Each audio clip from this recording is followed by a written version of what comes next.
There were many paths that led up into those mountains, and many passes over them. But most of the paths were cheats and deceptions and led nowhere or to bad ends. And most of the passes were infested by evil things and dreadful dangers. The dwarves and the Hobbit, helped by the wise advice of Elrond and the knowledge and memory of Gandalf, took the right road to the right pass. Long days after they had climbed out of the valley and left the last homely house miles behind, they were still going up and up and up. It was a hard path and a dangerous path, a crooked way and a lonely and a long. Now they could look back over the lands they had left, laid out behind them far below.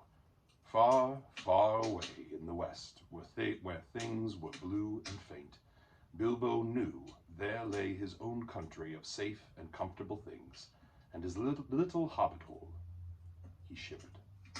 It was getting bitter cold up here, and the wind came shrill among the rocks. Boulders, too, at times came galloping down the mountainsides, let loose by midday sun upon the snow, and passed among them, which was lucky, or over their heads, which was alarming.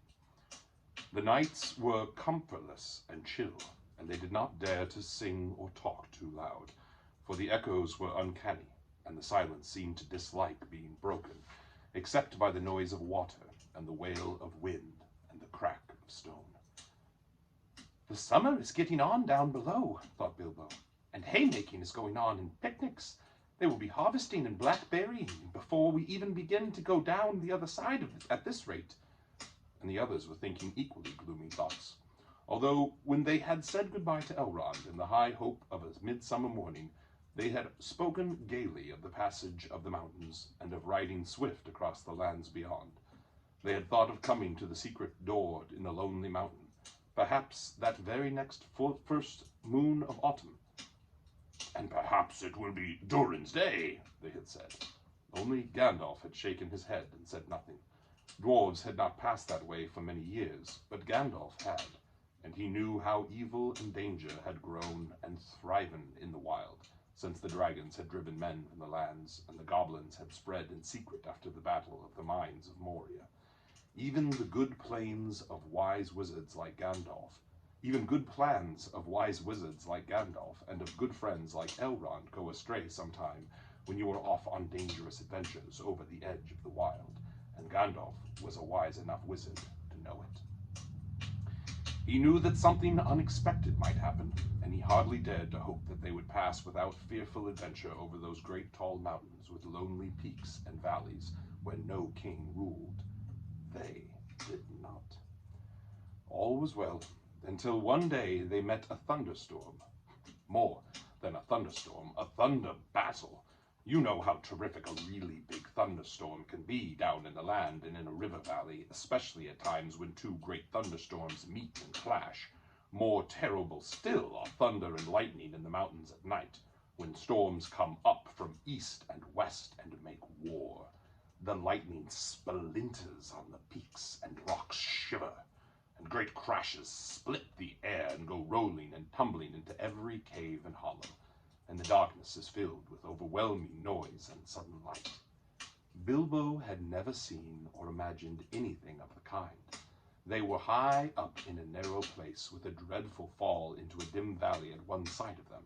There they were, sheltering under a hanging rock for the night, and he lay beneath the blanket and shook from head to toe. When he peeped out in the lightning flashes, he saw that across the valley the stone giants were out and were hurling rocks at one another for a game, and catching them and tossing them down into the darkness, where they smashed among the trees far below, or splintered into little bits with a bang. Then came a wind and a rain, and the wind whipped the rain and the hail about in every direction, so that an overhanging rock was no protection at all. Soon they were getting drenched, and their ponies were standing with their heads down and their tails between their legs, and some of them were whinnying with fright. They could hear the giants guffawing and shouting all over the mountainside. "This won't do at all," said Thorin. "If we don't get blown off or drowned or struck by lightning, we shall be picked up by some giant and kicked sky high for a football." "Well, if you know of anywhere better, take us there," said Gandalf. He was feeling very grumpy and was far from happy about the giants himself. The end of their argument was that they sent Philly and Killy to look for a better shelter. They had very sharp eyes, and being the youngest of the dwarves by some 50 years, they usually got these sort of jobs, when everybody could see that it was absolutely no use sending Bilbo. There is nothing like looking if you want to find something, or so Thorin said to the young dwarves. You certainly usually find something if you look, but it is not always quite the something you are after. So it proved on this occasion. Soon Philly and Killy came crawling back, holding on to the rocks in the wind. "We have found a dry cave," they said, "not far round the next corner, and ponies and all could get inside." "Have you thoroughly explored it?" said the wizard, who knew that caves up in the mountains were seldom unoccupied. Yes, they said, though everybody knew they could not have been long about it if they had come back too quick. "It isn't all that big, and it does not go far back." That, of course, is the dangerous part about caves. You don't know how far they go back, sometimes, or where a passage behind may lead you to, or what is waiting for you inside. But now Philly and Killy's news seemed good enough, so they all got up and prepared to move. The wind was howling and the thunder still growling, and they had a business getting themselves and their ponies along. Still, it was not very far to go, and before long they came to a big rock standing out into the path. If you stepped behind it, you found a low arch in the side of the mountain. There was just room to get the ponies through with a squeeze when they had been unpacked and unsaddled. As they passed under the arch, it was good to hear the wind and rain outside instead of all about them, and to feel safe from the giants and their rocks. But the wizard was taking no risks. He lit up his wand, as he did that day in Bilbo's dining room that seemed so long ago, if you remember, and by its light they explored the cave from end to end. It seemed quite a fair size, but not too large and mysterious. It had a dry floor and some comfortable nooks. At one end there was room for ponies, and there they stood, mighty glad of the change, steaming and champing in their nosebags. Owen and Glowin wanted to light a fire at the door to dry their clothes, but Gandalf would not hear of it. So they spread out their wet things on the floor and got dry ones out of their bundles. Then they made their blankets comfortable, got out their pipes and blew smoke rings, which Gandalf turned into different colors and set dancing up by the roof to amuse them. They talked, and forgot about the storm, and discussed what each would do with his share of the treasure when they got it, which at the moment did not seem so impossible.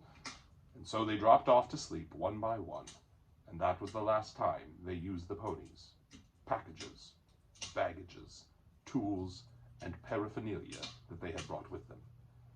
It turned out a good thing that night that they had brought little Bilbo with them after all, for somehow he could not go to sleep for a long while, and when he did sleep he had very nasty dreams. He dreamed that a crack in the wall at the back of the cave got bigger and bigger and opened wider and wider, and he was very afraid, but could not call out or do anything but lie and look.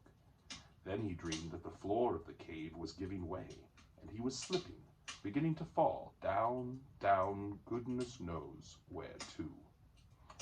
At that, he woke up with a terrible, horrible start, and found that part of his dream was true. A crack had opened at the back of the cave, and was already a wide passage. He was just in time to see the last of the ponies' tails disappearing into it. Of course, he gave a very loud a yell as a hobbit can give, which is surprising for his size. Out jumped the goblins. Big goblins, great, ugly-looking goblins. Lots of goblins. Before you could say rocks and blocks, there were 6 to each dwarf at least, and 2 even for Bilbo, and they were all grabbed and carried through the crack before you could say tinder and flint. But not Gandalf. Bilbo's yell had done that much good. It had wakened him up wide in a splintered second, and when goblins came to grab him, there was a terrible flash like lightning in the cave, a smell like gunpowder, and several of them fell dead. The crack closed with a snap, and Bilbo and the dwarves were on the wrong side of it. Where was Gandalf? Of that, neither they nor the goblins had any idea, and the goblins did not wait to find out. It was deep, deep dark, such as only goblins that have taken to living in the heart of the mountains can see through. The passages were crossed and tangled in all directions, but the goblins knew their way as well as you do to the nearest post office. And the way they went down and down, and it was most horribly stuffy. The goblins were very rough and pinched unmercifully, and chuckled and laughed in their horrible stony voices, and Bilbo was more unhappy even than when the troll had picked him up by his toes.